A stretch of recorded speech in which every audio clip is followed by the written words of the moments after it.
Olá, boa tarde. Boa tarde. Boa tarde. O Jornal Cultura, primeira edição dessa quarta-feira, começa agora.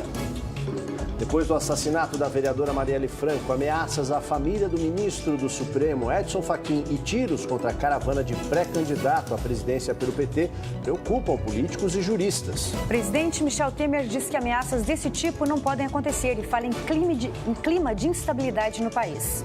No ano eleitoral em que a segurança pública estará no centro das promessas de campanha, a quem interessa o aumento da violência? Como essas notícias pressionam a democracia brasileira? A análise é do ex-procurador do Estado de São Paulo, ex-representante das Nações Unidas na América Latina para a Prevenção ao Crime e diretor da Faculdade de Direito da Fundação Getúlio Vargas, Oscar Vilhena. O ex-prefeito de São Paulo, deputado federal Paulo Maluf, sai da cadeia e vai para um hospital particular de Brasília para tratamento médico de emergência. Quando acaba a jornada de trabalho feminina? A diferença entre eles e elas não está apenas nos salários. A Organização Internacional do Trabalho diz que as mulheres trabalham o dobro do tempo que os homens quando se incluem as tarefas domésticas na conta. A polícia da Irlanda ainda investiga as causas da morte de jovem brasileiro que estava desaparecido em Dublin. O corpo dele foi encontrado num parque na noite desta segunda-feira. No esporte, vamos mostrar a classificação do Palmeiras nos pênaltis contra o Santos na final do Paulistão 2018. E o Brasil reencontrou a Alemanha em amistoso internacional e venceu graças ao gol do menino Gabriel Jesus. Daqui a pouquinho.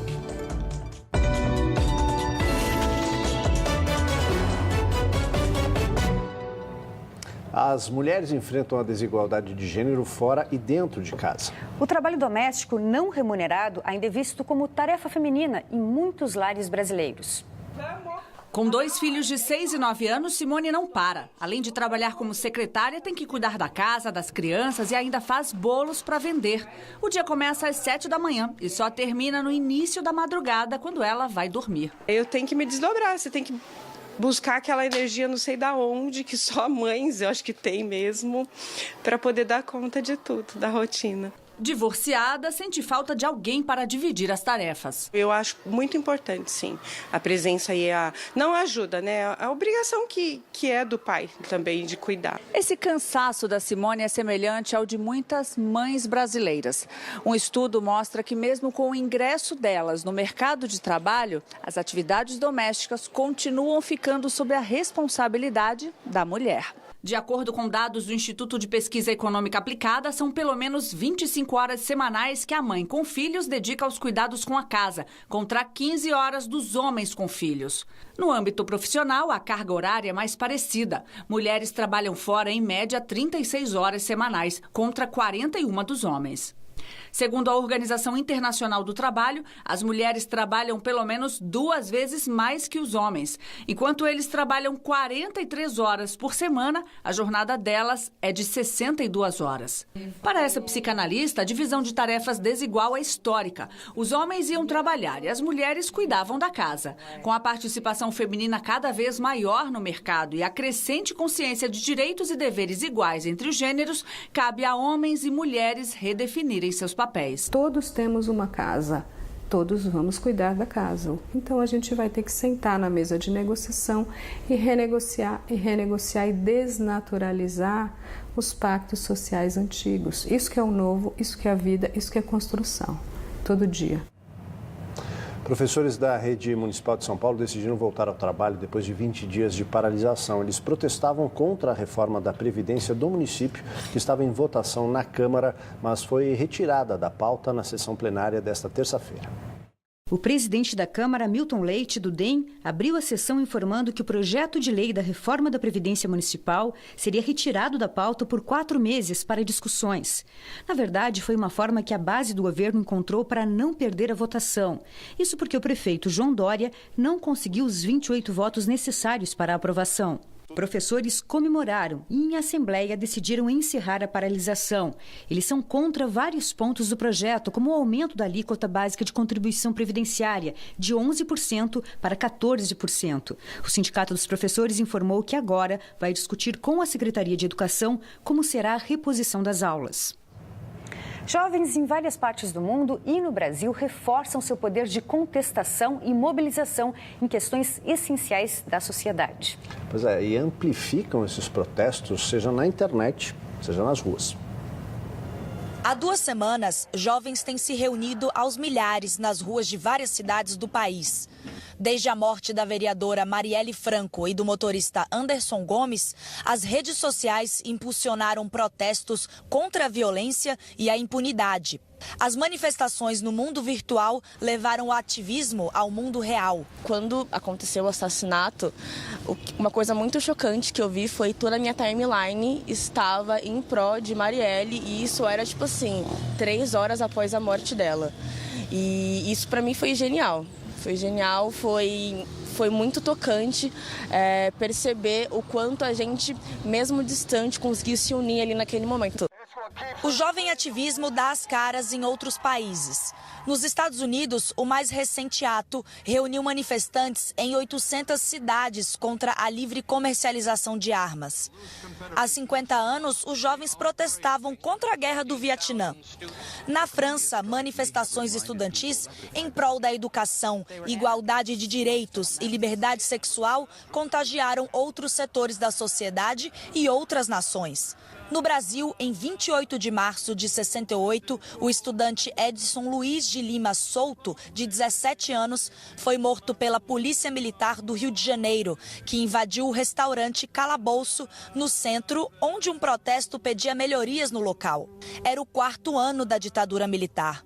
As manifestações após o assassinato em várias cidades e com a participação de estudantes resultaram em forte repressão policial. Naquele mesmo ano, o ato institucional número 5, assinado em dezembro pelo general Arthur da Costa e Silva, ampliou os poderes da ditadura e endureceu o controle do Estado sobre os cidadãos. Aqui na Praça da Sé, que os jovens tentavam se encontrar e burlar as regras da ditadura. Ali, na Catedral, Dom Paulo Evaristo recebia os jovens paulistanos e o altar virou centro de discussão política e resistência. Meio século depois, a liberdade e a tecnologia trouxeram para o jovem de hoje uma nova praça.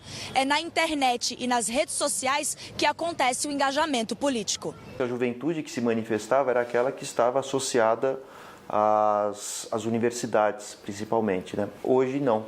Hoje a gente tem, além das universidades, movimentos de periferia, movimentos feministas que não necessariamente estão ligados à universidade, né? Dialogam, lógico, com elas, com a universidade, mas, por outro lado, favorecem a expansão de múltiplas bandeiras e reivindicações de grupos antes considerados minoritários. E algumas bandeiras que, em outros tempos, antes da internet, ficavam silenciadas, né, pela falta de acesso aos meios de comunicação, hoje ganham mais vozes, né? E o fluxo de informação sendo maior permite que novas identidades surjam, novas pessoas indiquem direitos, e essa é a grande contribuição da internet, né? No Rio de Janeiro, houve tiroteio hoje de manhã entre criminosos e policiais do BOPE que faziam uma operação na Rocinha. Ninguém ficou ferido. Em outra comunidade, a do Chacrinha, também acontece uma ação da PM. O presidente Michel Temer liberou 1 bilhão e 200 milhões de reais para a segurança do Rio, mas para que o dinheiro chegue ao Estado, a medida provisória precisa ser aprovada pelo Congresso em até 120 dias. A intervenção federal, iniciada em 16 de fevereiro, prevê agora o patrulhamento do Exército em pontos de grande circulação de pessoas e veículos. A ação foi iniciada ontem, mesmo dia da maior operação das Forças Armadas até agora, no Complexo do Lins, que terminou com 24 presos e a apreensão de armas, munição, drogas e rádios transmissores, além de 10 carros e 11 motos usadas por traficantes. O Exército também atuou na penitenciária Bangu 3, onde fiscalizou as células, e nas ruas em tentativas de assalto nas zonas norte, oeste e na Baixada Fluminense. 2 policiais militares e 1 bombeiro foram baleados e estão internados. O Supremo Tribunal Federal tira da cadeia o ex-presidente da Assembleia Legislativa do Rio de Janeiro, Jorge Pisciani. O deputado estadual do MDB Fluminense, Jorge Pisciani, foi preso em 2017 pela Polícia Federal por suspeita de corrupção na Assembleia Legislativa durante quase 20 anos, para beneficiar empresários de ônibus e lavagem de dinheiro por meio de fazendas de gado. A defesa alegou agravamento no quadro de saúde e pediu o benefício da prisão domiciliar. Votaram a favor os ministros Dias Toffoli e Celso de Mello e contra o ministro Edson Fachin. Em outra ação que envolve as empresas de ônibus do Rio de Janeiro, o Ministério Público do Estado pediu que o ex-governador Sérgio Cabral e a Federação das Empresas de Transporte de Passageiros do Rio de Janeiro devolvam 72 milhões de reais aos cofres públicos. Os promotores acusam Cabral de diminuir irregularmente o IPVA para os ônibus, beneficiando os empresários do setor. O ministro Dias Toffoli liberou para julgamento a ação sobre restrição do foro privilegiado. Em novembro do ano passado, ele pediu vistas e interrompeu o processo. A maioria dos ministros já votou. 7 votaram pela restrição para crimes cometidos durante o mandato parlamentar. O ministro Alexandre de Moraes acompanhou parcialmente essa posição. A ministra Carmen Lúcia, presidente da Corte, deve marcar a data para o julgamento. 12h10, Brasil e Alemanha entraram em campo ontem, depois de quase 4 anos após o último jogo entre as seleções. Lembra? Mineirão, Copa do Mundo, aqui no Brasil, dia 8 de julho de 2014. Mas ontem, no jogo amistoso, a história foi outra. Vamos dar uma olhada? É verdade que a equipe da Alemanha estava com um time misto. O Brasil entrou praticamente com força máxima, sem apenas Neymar, que foi operado há cerca de um mês. Entrou com Gabriel Jesus, sendo uma das principais peças, que acabou perdendo esse gol aí no comecinho do jogo. Depois o Brasil continuou apertando a equipe da Alemanha no seu campo de defesa. Cruzamento do William e aí, ó, testada firme do menino Gabriel Jesus. O goleirão Trapp se atrapalhou inteiro, acabou colocando essa bola para dentro. Ele é o terceiro reserva da seleção da Alemanha, que tem o Ter Stegen, né, como titular. O técnico Joachim Löw acabou optando por poupar vários titulares, Khedira, Ozil, Thomas Müller, e colocou um time mais misto aí em campo. E o Brasil com força máxima. Jogou muito bem Thiago Silva, inclusive Felipe Coutinho, William teve muito bem também. A Alemanha pouquíssimo ameaçou o Brasil e nas vezes que ameaçou teve muito bem o Brasil, se postando muito bem, inclusive com o Alisson defendendo muito bem a meta do gol brasileiro. O Brasil vence e tem mais 2 amistosos contra a Croácia e a Áustria depois da convocação final. Nesta terça-feira, 30 seleções além do Brasil também entraram em campo nos amistosos internacionais. Vamos ver os gols. Começando com Espanha e Argentina. Se era um teste de fogo, a Argentina foi reprovada sem chance de prova final e recuperação. Uma derrota humilhante por 6-1 em Madrid. Isco, um dos craques do Real Madrid, fez 3 gols e comandou o show da La Roja sobre uma seleção desfalcada de Messi. Diego Costa, Thiago Alcântara e Iago Aspa foram os autores dos outros gols. Otamendi fez o de honra dos argentinos. A França não deu show diante da Rússia, mas tem nomes como Mbappé e Pogba. E graças a eles, venceu os anfitriões do próximo Mundial. Smolov descontou para os russos, final 3-1. A seleção do Peru conseguiu uma imponente vitória também por 3-1 em cima da Islândia. Tapia abriu o placar, mas sofreu empate ainda no primeiro tempo com o Fiolusson. Na etapa final, Rui Dias e Farfán garantiram o triunfo dos sul-americanos. Inglaterra e Itália, Vardy abriu o marcador em Wembley. No entanto, a Azzurra conseguiu empatar nos minutos finais graças à ajuda do árbitro de vídeo, que está confirmado na Copa. Chiesa dividiu na área, levou um pisão e pênalti. Insigne deixou tudo igual. Final 1-1. A seguir, em viagem não oficial à China, o presidente da Coreia do Norte, Kim Jong-un, sinaliza estar comprometido com o fim do programa nuclear. E o que a onda de violência pode ter de influência sobre a democracia neste momento no Brasil? A gente volta já.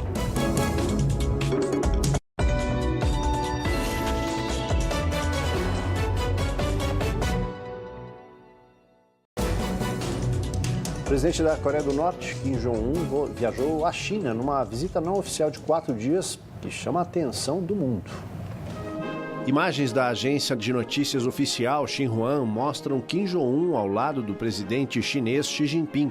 Essa foi a primeira visita do líder norte-coreano a um país como chefe de Estado desde que assumiu o cargo em 2011. De acordo com a Xinhua, Kim Jong-un teria declarado ter tido conversas exitosas com Jinping e sinalizou estar comprometido com o fim do programa nuclear. A China divulgou ainda que os norte-coreanos estão dispostos a dialogar com os Estados Unidos e celebrar uma cúpula entre os dois países. Um encontro deve acontecer até maio, mas o local ainda não foi definido. Antes, em 29 de abril, deve acontecer um encontro de alto nível entre as Coreias do Sul e do Norte na zona desmilitarizada que separa os dois países. A TV estatal norte-coreana, KRT, não divulgou nenhuma dessas notícias. Disse apenas que na visita não oficial, Kim Jong-un convidou Xi Jinping a visitar Pyongyang. A China é o principal parceiro comercial da Coreia do Norte, país que sofre com sanções impostas pelo Conselho de Segurança da ONU por conta do programa nuclear.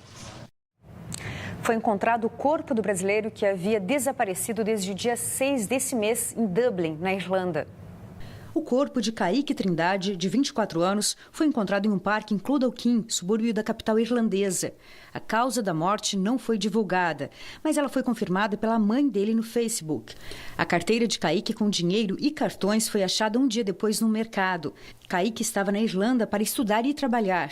Em nota, o Itamaraty informou que acompanha o caso e presta todo o apoio à família dele. A 25 de março, Rua Famosa por ser o maior centro de comércio popular de São Paulo, recebe evento com serviços gratuitos para quem passar pela região. A repórter Marcela Terra tem os detalhes para a gente. Boa tarde, Marcela.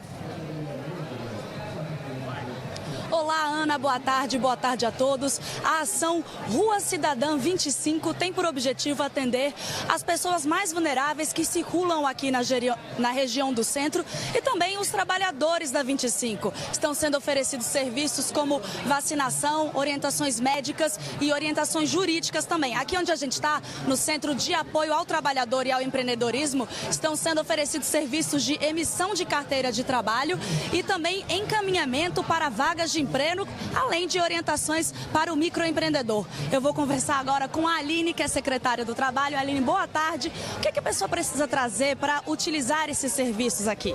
Boa tarde, Marcela. Um prazer estar com vocês. Bom, nós temos vários serviços. Um deles é a emissão da carteira de trabalho. Para emitir a carteira de trabalho aqui na hora, como essa moça está fazendo, é só trazer o RG e uma foto 3x4. Mas, além disso, nós temos outros serviços, como, por exemplo, o encaminhamento para vagas de emprego. Nós temos quase 3 mil vagas abertas no CAT. A pessoa precisa trazer o RG, o CPF, a carteira de trabalho, o número do PIS e nós vamos orientá-lo para essas vagas.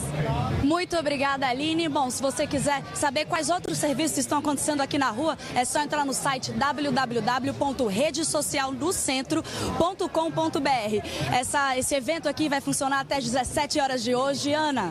Tá dado o recado, Marcela. Obrigada. Aldo? Agora mais notícias de Brasília. No Conselho de Ética da Câmara dos Deputados, parece que pau que bate em Chico não bate em Francisco. Embora mais de 400 parlamentares estivessem presentes na Câmara ontem, o Conselho não conseguiu abrir a sessão para discutir os processos de cassação dos deputados presidiários. Mas 3 outros processos que não exigiam quórum foram abertos. O presidente do Conselho de Ética, Elmar Nascimento, do Democratas da Bahia, esperou 1 hora, mas o quórum mínimo de 11 deputados não foi alcançado e a sessão foi encerrada. Nesse momento, apenas 9 deputados tinham marcado presença. O esvaziamento da reunião do Conselho não impediu que se abrissem 3 processos, 2 deles contra o deputado Ivan Valente, do PSOL paulista, e contra a deputada Érica Cocai, do PT do Distrito Federal, por críticas ao presidente Michel Temer em discursos no plenário. Eles são acusados de injúria e difamação.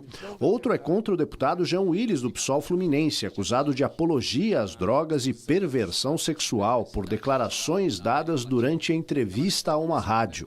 Mas, em tempo de janela para a troca de partidos, parece que ninguém por lá quer se comprometer com a análise dos processos contra Paulo Maluf, do PP paulista, condenado pelo Supremo Tribunal Federal por lavagem de dinheiro. Celso Jacob, do PMDB fluminense, condenado pelo STF por falsificação de documento público e dispensa irregular de licitação quando era prefeito de Três Rios, no Rio de Janeiro. E João Rodrigues, do PSD catarinense, condenado pelo Tribunal Regional Federal da 4ª Região pelos crimes de fraude e dispensa irregular de licitação quando era prefeito de Pinhalzinho, em Santa Catarina. Todos estão presos, mas seus colegas não resolvem se abrem processo contra eles para a perda do mandato, o que permite que eles continuem recebendo salário, por exemplo. Os deputados do Conselho de Ética também não decidiram se vão continuar a ação contra o deputado Lúcio Vieira Lima, do MDB da Bahia, investigado pela Polícia Federal por crimes de lavagem de dinheiro, associação criminosa e peculato. Ele é irmão do ex-ministro Gedel Vieira Lima. Os dois estão envolvidos no caso dos 51 milhões de reais em dinheiro encontrados em um apartamento em Salvador. O ex-prefeito de São Paulo e deputado federal Paulo Maluf foi transferido esta noite do presídio da Papuda para um hospital particular de Brasília. Segundo os advogados, Maluf teve uma complicação grave de saúde. A Secretaria de Segurança Pública do Distrito Federal informou que Paulo Maluf ficará internado durante 24 horas no hospital particular para a realização de exames. No momento em que a segurança pública é a pauta, 2 fatos ganham destaque hoje. Tiros disparados contra a caravana de Lula pelo sul do país e a revelação das ameaças contra o ministro do STF, Edson Fachin. Autoridades e especialistas criticam o uso da violência num período pré-eleitoral e alertam para o risco de instabilidade na manutenção da democracia. O pré-candidato do PT à presidência, Luiz Inácio Lula da Silva, não estava no ônibus no momento do ataque ontem à noite. A caravana pelo sul do país seguia a viagem de Quedas do Iguaçu para Laranjeiras do Sul, interior do Paraná, quando foi atingida pelos disparos. 2 tiros no ônibus da imprensa, 1 no de convidados. Segundo a polícia, foram armas diferentes e de pequeno calibre. Ninguém se feriu. A Polícia Civil abriu um inquérito e a Polícia Militar intensificou o policiamento na rota da caravana. Nas palavras do ministro da Segurança, Raul Jungmann, uma situação inaceitável e que não é convivência democrática. O governador de São Paulo, Geraldo Alckmin, também pré-candidato à presidência pelo PSDB, disse que defende o debate de ideias, mas que os petistas estão colhendo o que plantaram, por sempre partir para dividir o Brasil. Hoje, em sua conta oficial no Twitter, ele disse que toda forma de violência tem que ser condenada. É papel das autoridades apurar e punir os tiros contra a caravana do PT, e é papel de homens públicos pregar a paz e a união entre os brasileiros. O país está cansado de divisão e da convocação ao conflito. Em entrevista a uma rádio hoje pela manhã, o presidente Michel Temer lamentou o ataque.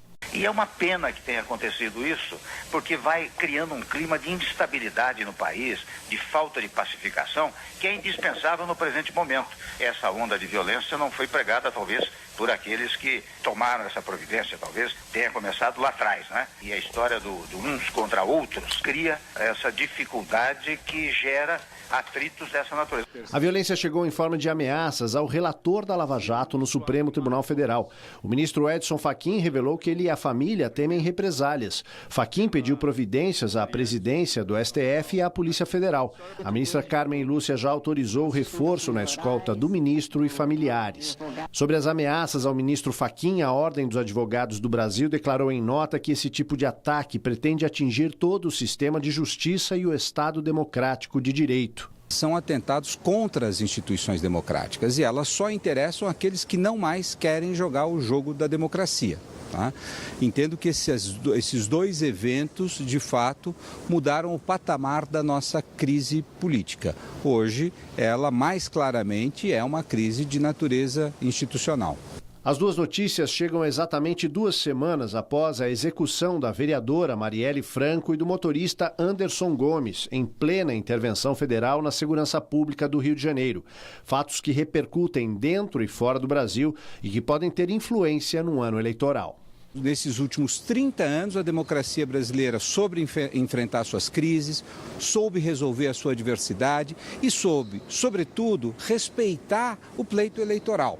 E agora nós estamos colocando tudo isso que construímos a duras penas em risco.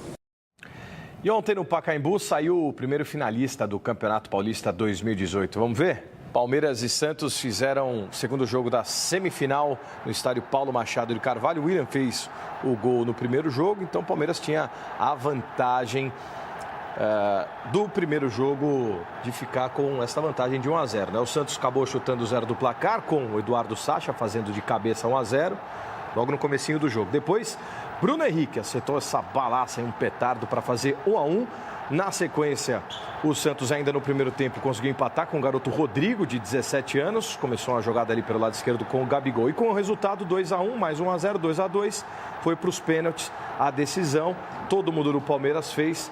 Sobrou aí para o garoto Diogo Vitor. Bateu de canhota e Jailson da Massa defendeu 5-3. Com o resultado, o Palmeiras já está na final do Campeonato Paulista. Primeiro jogo acontece no sábado. Hoje tem Corinthians e São Paulo no Itaquerão, que decidem quem vai para a final contra o Verdão. É isso aí.